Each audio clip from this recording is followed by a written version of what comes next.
Hello guys, how are you doing. इस episode की start होती है और हमें देखने के लिए मिलता है कि उस सेक्रीफाइजल पिलर के अंदर से काफ़ी सारी स्पिरिचुअल एनर्जी बाहर निकल रही थी, जो कि अभी फ़िलहाल किसी के भी कंट्रोल में नहीं आ रही होती, जिसके चलते इन सभी लोगों का बैलेंस काफ़ी ज़्यादा बिगड़ने लग गया था। इवन ये सारे जो कि उस जगह पर खड़े हुए होते हैं तो यहाँ पर खुद को संभाल नहीं पा रहे थे, लेकिन कुछ देर बाद ये धीरे धीरे करके खुद ही बैलेंस होने लग जाता है और फिर हमें देखने के लिए मिलता है कि उन सारे के सारे कॉलम्स की एनर्जी अपना हावे ही अपने अंदर एब्जॉर्व करने लग जाता है, जिससे कि आसपास का जो माहौल था वो काफ़ी शांत हो गया था एक बार फिर से, और हावे सारी की सारी पावर को अपने अंदर धीरे धीरे करके समाता जा रहा होता है। जिसे देखने के बाद सारे ही लोग हैरान थे कि आखिर कैसे ही सेक्रीफाइजल पिलर का इतनी सारी हैवी एनर्जी को अपने अंदर एब्जॉर्व कर पा रहा है। और हमें देखने के लिए मिलता है कि इतनी सारी एनर्जी एब्जॉर्व करने के बाद उसकी बॉडी के अंदर काफ़ी ज़्यादा हाई लेवल की ग्रोथ हो जाती है, जिसे देखने के बाद यहाँ पर हानियू कहने लग जाता है कि आखिर किस तरीके से ये सेक्रीफाइजर पिलर की इस पावर को अपने अंदर कंटेन कर पा रहा है। तभी हम देखते हैं कि यहाँ पर जैसे वो उस पावर को अपने अंदर कंटेन कर लेता है तो फिर उसके अंदर काफ़ी ज़्यादा जोश आ गया था और फिर वो चिल्लाने लग जाता है। हालांकि यहाँ पे हाउ इतनी ज़्यादा ज़ोर से चिल्लाता है कि आसपास के जो पिलर्स वगैरह थे वो भी टूटने लग गए थे, और सारे ही लोग उसकी इस हरकतों को देख के हैरान थे और समझ नहीं पा रहे होते हैं कि आखिर हो क्या रहा है यहाँ पे। लेकिन इतनी ही देर में जैसे ही अपना हाउचुन फ़िलहाल इस जगह पे था, तभी यहाँ पर वो नोटिस करता है कि हाउ एक बार फिर से चिल्ला रहा है, और वो इतना ज़्यादा चिल्लाता है कि यहाँ पर एक बार फिर से काफ़ी ज़्यादा चीज़ें वगैरह होने लग गई थी। लेकिन कुछ देर बाद ही अब वो एक बार फिर से शांत हो गया था, और हम ये देखते हैं कि यहाँ पर वो आगे खड़ा हो रहा था और फिर यहाँ पे थोड़ा शांत भी नज़र आ रहा था। तो फिर सारे के सारे टीम के लोग उसी के पास आके खड़ा हो जाते हैं। तो फिर चेरी चैन कहने लग गई थी कि तुमने इतनी सारी एनर्जी को अब्जॉर्व कर लिया। तो सैर कह रही थी कि हाँ, और ऐसा लग रहा है कि इतनी सारी एनर्जी को अब्जॉर्व करने के बाद ये पहले से भी ज़्यादा स्ट्रॉन्ग हो गया है। और वो हाउचुन से पूछती है कि हाउचुन, क्या ये भी होली स्पिरिट की गाइडेंस में से ही एक बात है। तभी हाउचुन कहता है कि हाँ, जब मैं होली स्पिरिट एल्डर से मिला था तब मुझे इसके बारे में पहले ही बता दिया गया था।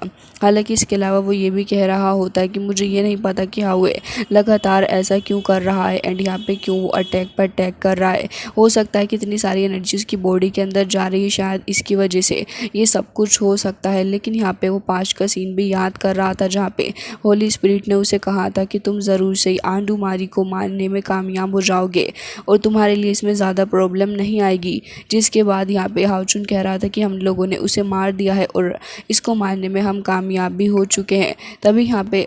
तभी सीमा, सियान और बाकी सारे लोग भी इसकी बात का इंतज़ार कर रहे थे। और इतनी देर में हमें देखने के लिए मिलता है कि एक बार फिर से वो हाउए को पेट करने लग गया था और कह रहा होता है कि अब हमें दूसरा मूव चलना होगा। जिसके बाद यहाँ पे सारे ही लोग उसकी बात को काफ़ी ध्यान के साथ में सुन रहे होते हैं कि न जाने अब हाउचुन क्या कहेगा।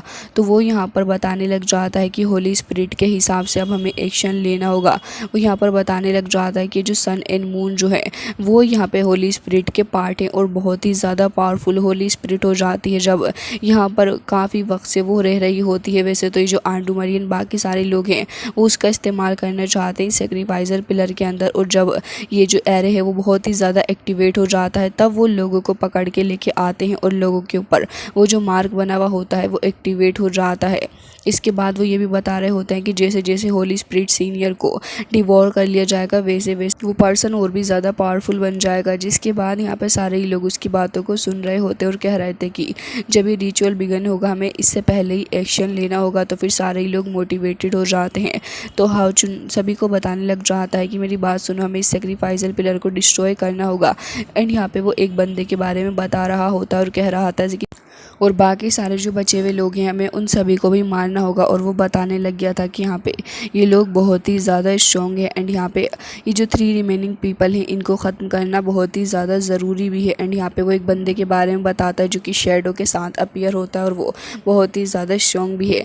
जिसके बाद हमें उस बंदे का फेस भी दिखाया जाता है। एंड यहाँ पे वो कहने लग गया था कि इनके मूव बहुत ही ज़्यादा अनप्रिडिक्टेबल होते हैं और ये बहुत ही ज़्यादा डेंजरस भी है। साथ ही हमें वो बंदा दिखाया जाता है जो कि अपनी शॉर्ट टाइप वेपन को लेके आगे बढ़ रहा था एंड यहाँ पे लोगों को मार रहा होता है एंड उसकी स्ट्रेंथ का अंदाज़ा भी इससे ही लगाया जा सकता है कि वो एक बार से ही एक बंदे को फेंक देता है जैसे कि कोई बात ही नहीं।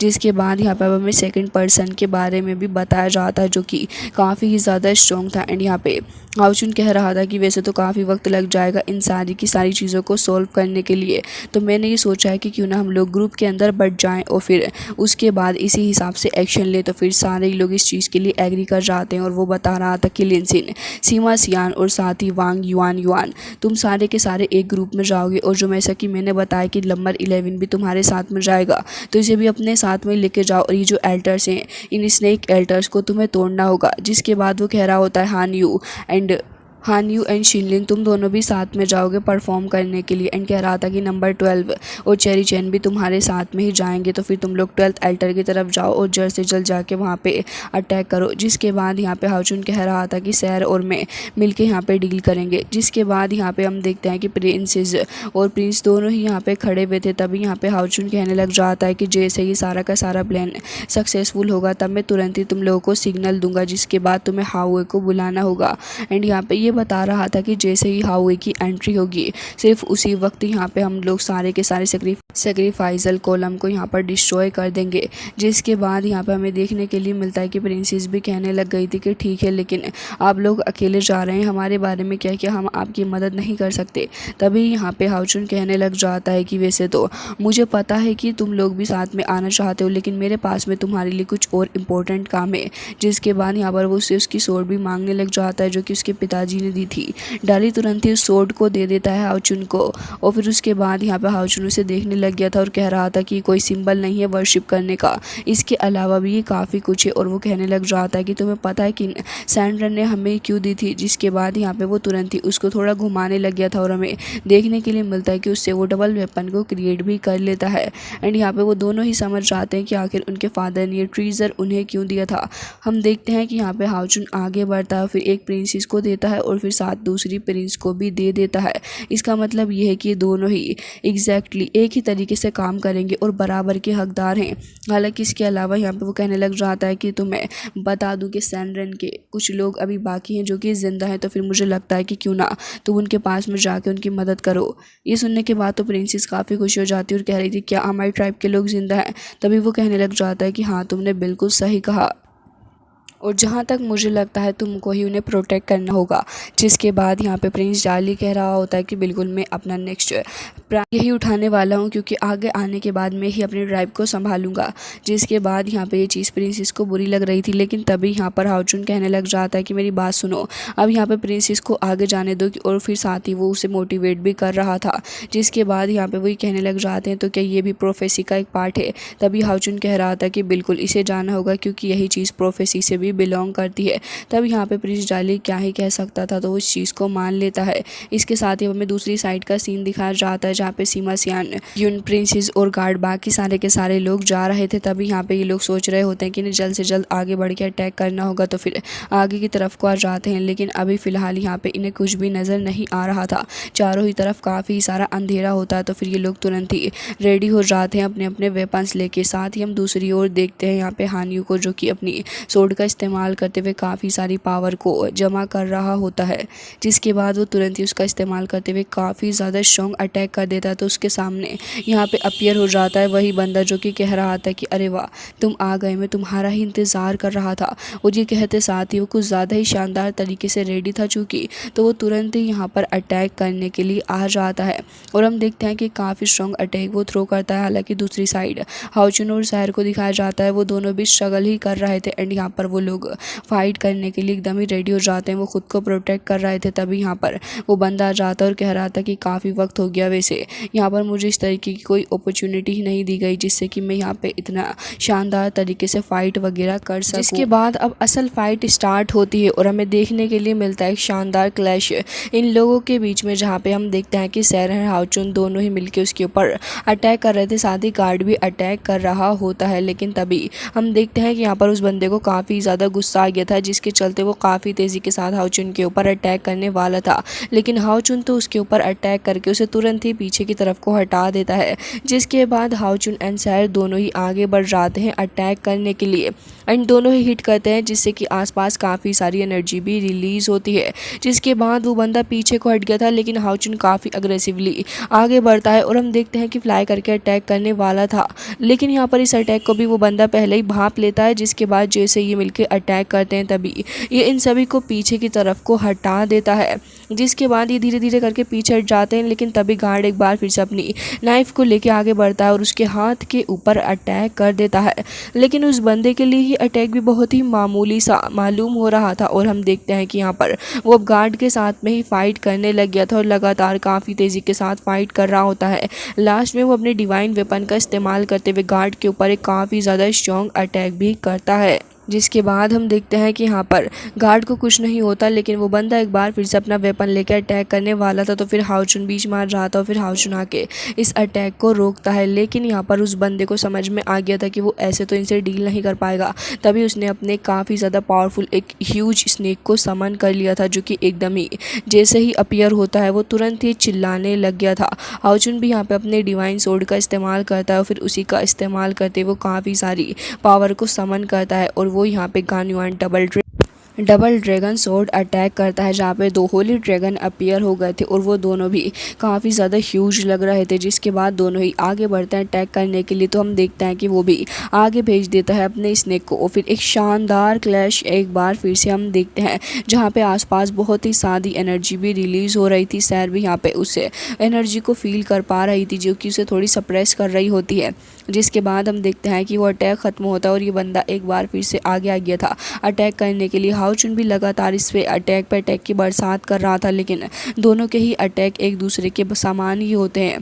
जिसके बाद यहाँ पे दोनों ही थकने का नाम नहीं ले रहे थे, बट हाओचुन काफ़ी सारे मल्टीपल अटैक्स करता है, जिससे कि वो पीछे की तरफ को हट गया था। तो फिर पीछे से आके सैर भी उसको अटैक कर करके एग्जॉस्टेड कर देती है। लेकिन यहाँ पे वो बंदा सैर के शोल्डर के ऊपर अटैक करने वाला था, बाल सैर बचती है और हम देखते हैं कि यहाँ पे एक बार फिर से वो रेडी हो गई थी फाइट करने के लिए और साथ ही हाओचुन को भी देखते हैं। अब हमें देखने के लिए मिलता है कि सैर यहाँ पे अपनी पावर का इस्तेमाल करती है और वो यहाँ पे 6 वर्ल्ड हार्ट्स नाम की एक टेक्निक को समन करते हुए एक काफ़ी ज़्यादा स्ट्रॉन्ग अटैक कर देती है। और हम देखते हैं कि उसी फॉर्मेशन के अंदर से एक सोर्ड बाहर निकल कर जाती है, जो कि उस बंदे के ऊपर काफ़ी भारी पड़ रही थी। हालांकि देखने में वो इतनी ज़्यादा ह्यूज नहीं थी, लेकिन उसकी असर जो था वो बहुत ही ज़्यादा था, जिसके चलते यहाँ पे काफ़ी ज़्यादा स्पिरिचुअल एनर्जी फैलने लग गई थी। और फिर कुछ ही सेकंड्स के अंदर यहाँ पे वो बंदा काफ़ी दूर जाके पड़ा होता है। उसे देख के लग रहा था कि अब बस वो ऑलमोस्ट डेड हो चुका है। हमें उसकी चेस्ट के पास से उसका हार्ट भी दिखाया जाता है, जो कि काफ़ी पॉइजन से अब भरा हुआ था।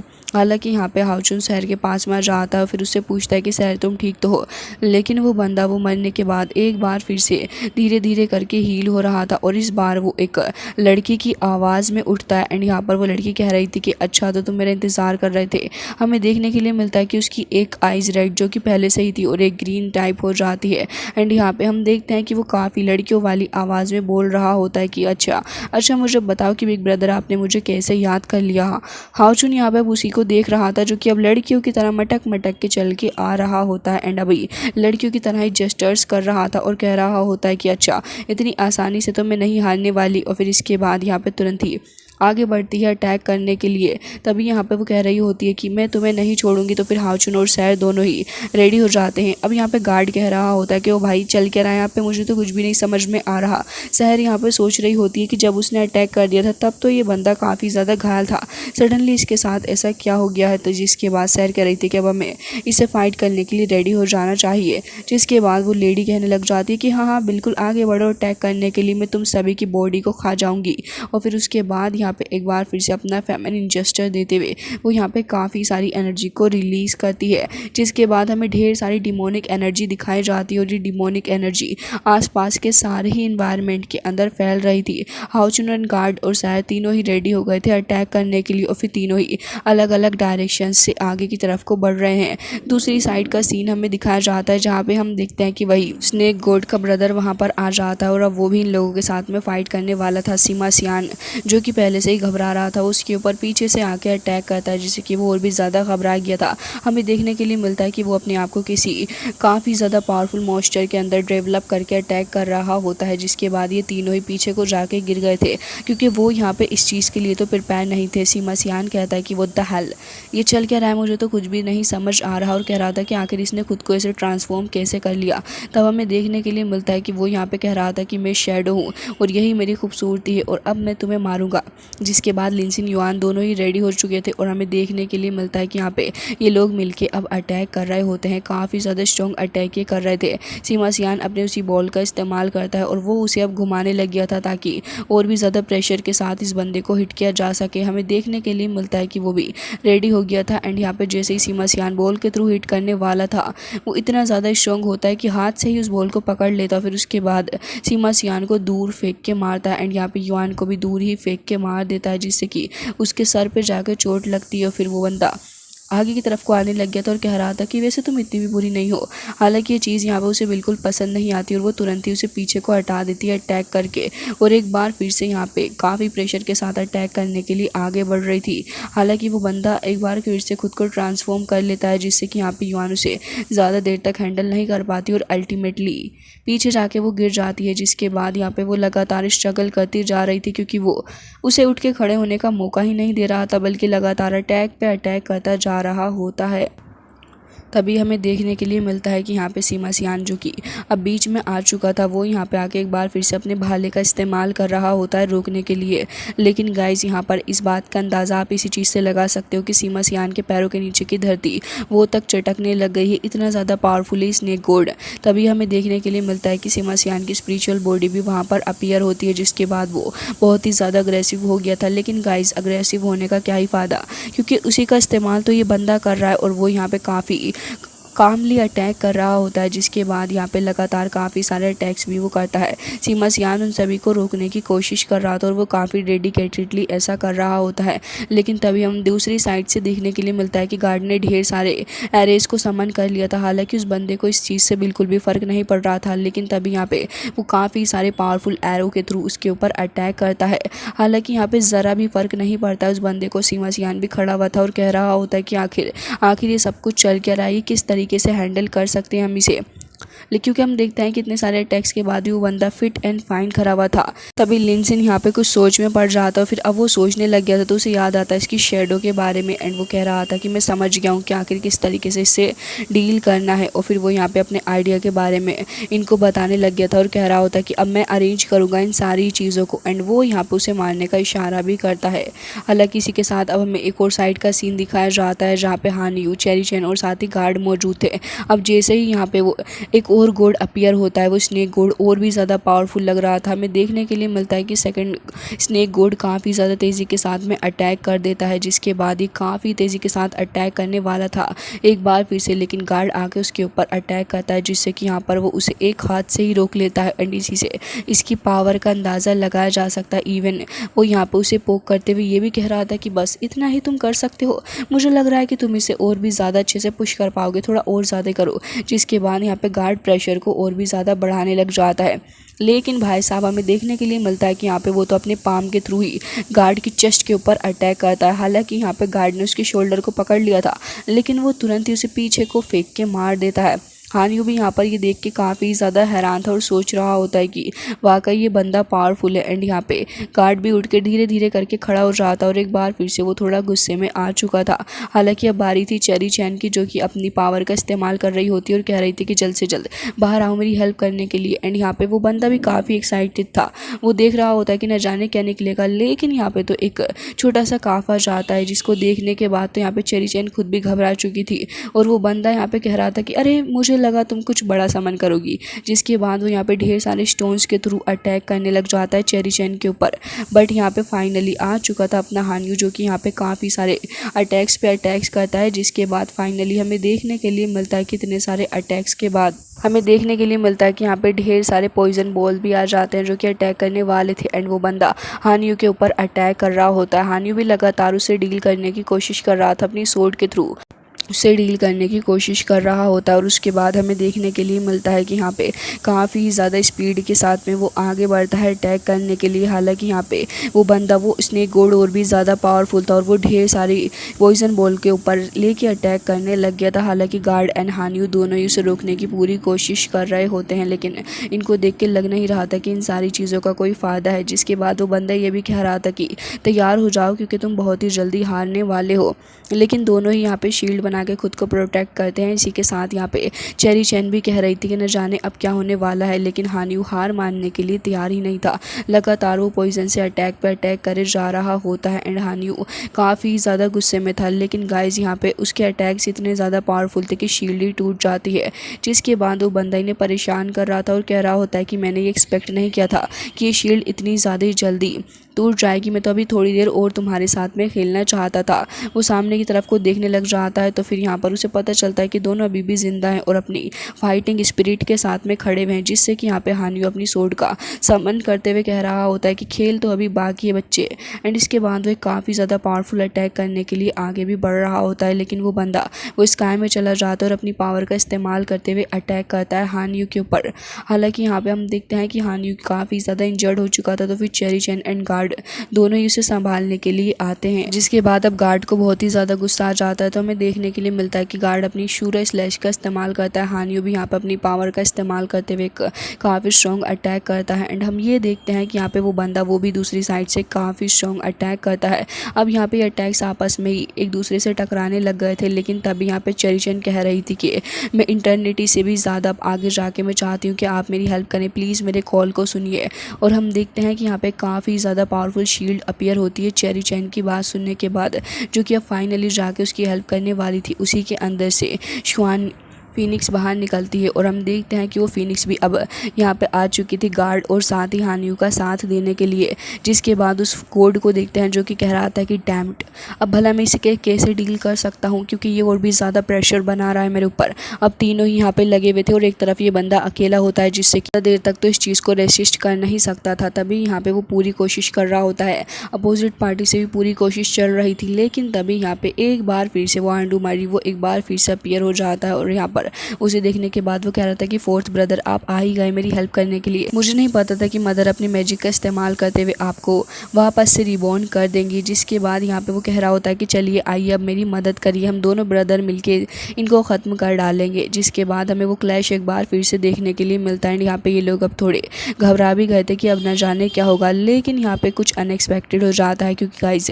हमें देखने के लिए मिलता है कि यहाँ पर उस बंदे की हालत ख़राब हो चुकी थी क्योंकि आंडूमरी ने यहाँ पे सोर्ड उसकी बैक से उसकी बैली तक उतार दी होती है। जिससे कि यहाँ पे वो बंदा पलट के देख रहा होता है और वो कहता है कि फोर्थ ब्रदर, लेकिन यहाँ पे एक बार फिर से वो अपनी सोर्ड उसके बैली के अंदर डाल देता है।